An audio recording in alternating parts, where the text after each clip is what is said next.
Art heals. It's something people say all the time. I used to think that they meant that viewing art could be healing. But I've started to wonder more and more, could making art also be healing? And in my case, could it be healing my pain? You see, I've been living with chronic pain for over 3 years now, and I've tried just about everything to get rid of it, except art, which is odd because I'm an artist.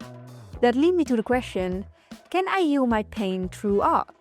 I decided to find out. After all, I have pain, I love making art, so all I have to do is combine the two. This idea didn't just come out of nowhere. There's actually a practice called art therapy, with various disciplines such as music therapy, drama therapy, but also visual art therapy, which uses materials like paint, clay, or other art supplies to express, explore, and process feelings, thoughts, and experiences. Through this kind of therapy, people can express emotions that are hard to put into words, gain deeper self-understanding, uncover recurring patterns, and safely process difficult feelings. All with the help of a trained therapist who guides the process and helps you reflect on what you've created. The cool thing about this therapy is you don't even need to be good in art. It's not about technique, it's all about expression. Images can express things that simply don't exist in words. This can help people dealing with trauma, depression, anxiety, and yes, even with chronic pain. Now, I don't have a therapist guiding me through this, and I'm definitely not one myself, so I'm not claiming I've gone through a full art therapy program, but I have been diving into the theory behind it to see how much of what the science says align with my own experience, as someone using pain as a subject in their art. There is already a fair amount of evidence showing that making art can have a positive impact on your health. And you don't even need to focus on pain for that effect. Just the act of making art might be healing. You probably know the feeling when you're deeply into a creative project and everything just clicks. You lose track of time and you're completely immersed. That's called flow. This happens because your prefrontal cortex becomes less active. This reduces your awareness of things like time, hunger, and pain. The term flow was introduced by psychologist Mihaly Csikszentmihalyi in the 1970s. He found that people in a state of flow feel happier, more in control, and better equipped to deal with challenges. Flow can happen during art, but also while playing sports, programming, or even cooking. But art, being such a direct form of expression, is especially likely to get you there. During flow, your brain releases chemicals like endorphins, which are natural painkillers. In short, when you are in flow, your body helps you to stay focused by muting other signals, including pain. Important note though, it mutes pain. It doesn't eliminate it. So flow is more like a short vacation from your pain than a real solution. If those pain-relieving effects were strong enough on their own, I probably wouldn't be in pain at all. I've been drawing for many years and find myself in a flow state quite often. In fact, I suspect that the very act of entering flow might have worsened my pain problems, because it let me ignore my body's signals when it was telling me to stop sitting and take a break. So if I want to keep using these lovely flow chemicals, I need to make sure I'm doing so in a way that don't aggravate my pain, like standing up or just inaction. Visual art is a form of communication, not just communicating with others, but also with yourself.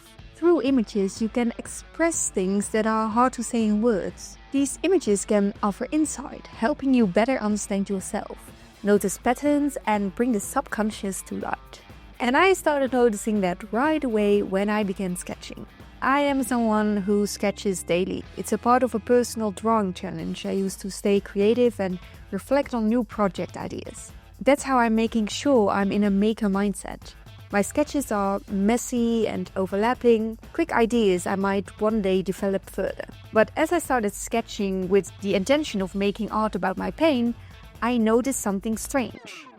I wasn't drawing the pain. Instead, I was sketching bodies missing the parts that hurt. No lower back, no hips or thighs, no jaw. It was like those parts of my body didn't exist anymore. I was avoiding them, consciously ignoring them. This is clearly a pattern, and a pattern I need to break. After over 3 years of chronic pain, it is time to face it head on. With this new awareness, I decided to do the opposite of what I had been doing. Instead of leaving out the painful areas, I would focus only on those parts. I want to give the pain a stage, put it in the spotlight so I can really look at it. But as I sketched, I realized something. I have no idea what I'm feeling. Sure, I feel pain, but what kind of pain? Trying to draw it was difficult. Images of spiky plants and barbed wire came to mind, but I wasn't sure if I truly felt those things or if I was just picking cliches of what's pain supposed to look like. So instead of jumping to metaphor or symbolism, I decided to take a step back. What if I just draw where the pain is? Without interpretation or decoration, no backgrounds, no extras, just an honest sketch of the body parts that hurt. And that actually worked.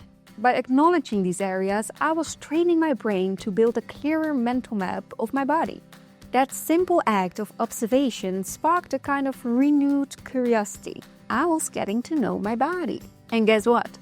That's exactly what research says will happen when you draw your own body or painful areas. Studies show it improves body awareness, pain perception, and even helps reduce symptoms. Drawing helps you better detect your body's internal signals, which activate parts on the brain like the insula and the somatosensory cortex, regions involved in pain perceptions and body awareness. The result, you can locate pain more accurately, understand it better, and act accordingly. This took my research to a next level. Over the years, I visited plenty of healthcare professionals, doctors, physiotherapists, chiropractors, massage therapists, you name it. Many of them showed them pictures or even models of the muscles and the nerves they thought were involved and how they connect. Super helpful, of course, but it didn't quite click in my brain.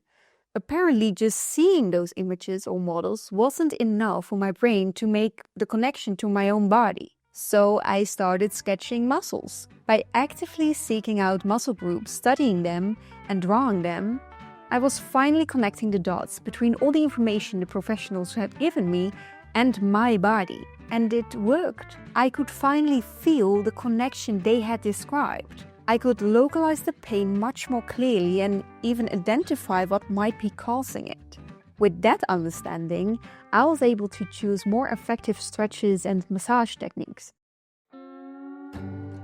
So far, I've been really excited about this whole journey, which begs the question, why didn't I start sooner? I've always had the tools, I've always made art, so why wait? Well, partly because I didn't want to admit that my pain was a real problem. You can literally see that in my earliest sketches. But there was also fear.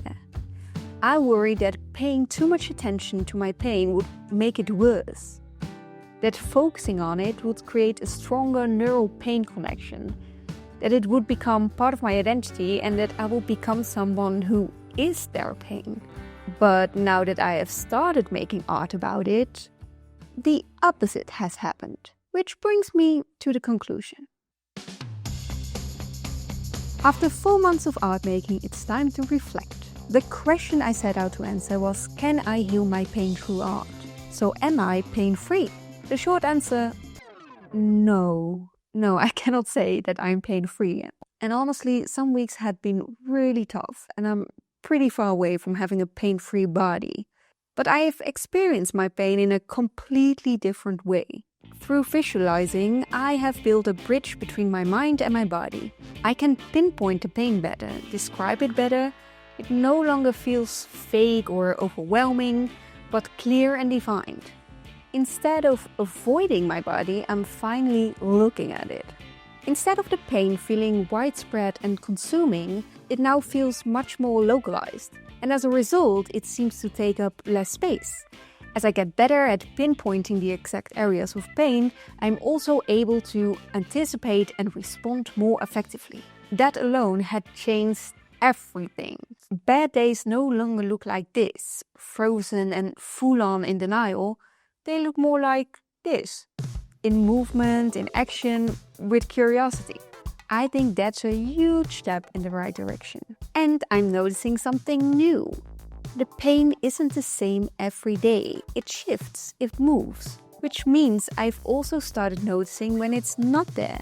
And I'm celebrating those moments because it shows me that I'm not making a neural pain connection, what I was so afraid of. And it gives me hopes that healing is possible and there will be a day when I do feel no pain. What I also noticed, most of my biggest insights came during the sketching phase. What is not as weird because these were the moments that I was really pausing to ask, where do I feel it? What exactly do I feel and how does this work? What proves something important? You don't need to be good in art to benefit from exercises like these. Everything after the sketching phase mainly helped me stay in motion and remain consciously engaged with the topic. But what I truly enjoyed were the benefits of those natural pain-relieving chemicals that the flow brings me. So can we say that art heals? I think it does, but just very, very slowly. So what now? Well, I'm definitely not done with this topic. There's so much more to explore. So far, I mainly mapped where the pain is, but I would love to explore how it feels. Maybe through symbols or metaphors. Also, I haven't yet touched the physiological side of pain, not only having pain and less energy, but also the impact. Like how it is that I cannot wear jeans anymore, or I need to find a new way to be intimate. I cannot ride a bike or sit long in a car, so I skipped vacations, I don't go to theater anymore, and don't go to dinners, I even skipped a wedding. Each of those could be a mini-series of their own, if I'm ready and willing to do so. One benefit I haven't used yet is how visualizing pain through art can improve communication with healthcare providers. When you can clearly point to where the pain is, it's much easier for them to give you the right diagnosis. I haven't brought my art into appointments yet, but maybe I will. And I just want to make sure that I share this tip with you. This journey began with a simple question: can you heal your pain through art? And while I can't answer that for everyone, I do know what it meant for me. Making art has helped me explore, understand, and relate differently to my pain. Not as a miracle cure, but as a powerful tool, a way to take back a bit of control. Are you curious about the studies and sources I mentioned? You will find them in the description of this video. If you are dealing with pain yourself, always consult a doctor, and if you are in need of physiological support, please reach out to a therapist you feel a connection with. I hope you liked my story and maybe I even inspired you to start sketching, drawing, or simply feeling into what's going on beneath the surface. If you don't know how to do that, I can really recommend you my series about the book The Artist Way, or check out the video where I will show you how I build daily creative habits. And I will see you there.